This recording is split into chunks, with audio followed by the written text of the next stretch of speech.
Mister beast এমন একজন মানুষ যার গল্পটা শুধু টাকা বা ইউটিউব নিয়ে নয়, বরং স্বপ্ন, পরিশ্রম আর অদ্ভুত এক পাগলামির গল্প। ছোটবেলা থেকেই তার মাথায় ছিল একটাই চিন্তা, কিভাবে ইউটিউবে বড় কিছু করা যায়। যখন ওনারা খেলাধুলা বা ঘোরাঘুরি নিয়ে ব্যস্ত, তখন সে ঘন্টার পর ঘন্টা বসে ভিডিও বানাতো, এডিট করত আর নতুন নতুন আইডিয়া নিয়ে ভাবত। শুরুতে তার ভিডিওগুলো তেমন কেউ দেখত না, অনেক সময় কষ্টও হতো, কিন্তু সে থামেনি। ধীরে ধীরে সে বুঝতে পারল মানুষ এমন কিছু দেখতে চায় যা আগে কেউ করেনি।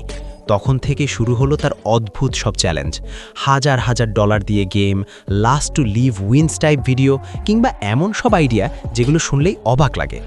মানুষ শুধু তার ভিডিও দেখত না, বরং অপেক্ষা করত পরের ভিডিওতে সে কী পাগলামি করবে। কিন্তু তার সবচেয়ে বড় বিশেষত্ব শুধু বিনোদন না, মানুষের জন্য কিছু করা। সে রাস্তায় থাকা মানুষদের টাকা দিয়েছে, ঘর বানিয়ে দিয়েছে, এমনকি পুরো গ্রামের জীবন বদলে দিয়েছে। তার কাছে ইউটিউব শুধু ভিউজ বা সাবস্ক্রাইবার্স না, এটা ছিল একটা শক্তি যার মাধ্যমে সে মানুষের জীবনে পরিবর্তন আনতে পারে। আজ সে পৃথিবীর সবচেয়ে বড় ইউটিউবারদের একজন, কিন্তু তার ভেতরের সেই ছেলেটা এখনও একই আছে, যে নতুন কিছু করতে চায়, মানুষকে চমকে দিতে চায়, আর সবচেয়ে বেশি মানুষের মুখে হাসি দেখতে চায়। তার গল্পটা আমাদের শেখায়, যদি তুমি নিজের কাজকে সত্যি ভালোবাসো এবং হাল না ছাড়ো, তাহলে একদিন অসম্ভবও সম্ভব হয়ে যায়। মিস্টার বিস্টের জীবনে এমন অনেক ঘটনা আছে যেগুলো শুনলে মনে হয় এটা সিনেমার গল্প। একবার সে একটি ভিডিওতে পুরো একটা প্রাইভেট আইল্যান্ড কিনে সেটি একজন বিজয়ীকে দিয়ে দেয়। সাধারণ মানুষের জন্য যেটা শুধু স্বপ্ন, সেটা সে বাস্তবেই করে দেখিয়েছে।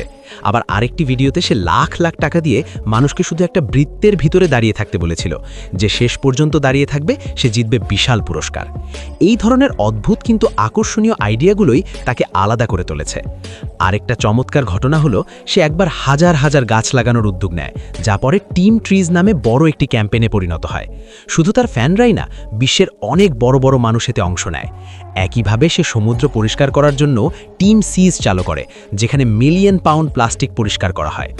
তার দানশীলতার আরেকটি উদাহরণ হলো, সে অনেক সময় ভিডিওতে অংশ নেওয়া সাধারণ মানুষদের ঋণ শোধ করে দেয়, গাড়ি উপহার দেয়, এমনকি পুরো দোকানের সব জিনিস কিনে দরিদ্র মানুষদের মধ্যে বিলিয়ে দেয়।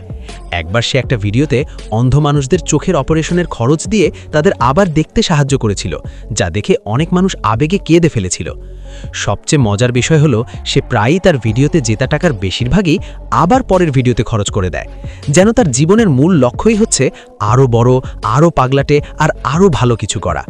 তার এই সব কাজ প্রমাণ করে, ইউটিউব শুধু বিনোদনের জায়গা না, ঠিকভাবে ব্যবহার করলে এটা দিয়ে পৃথিবীটাকে একটু ভালো করে তোলা যায়।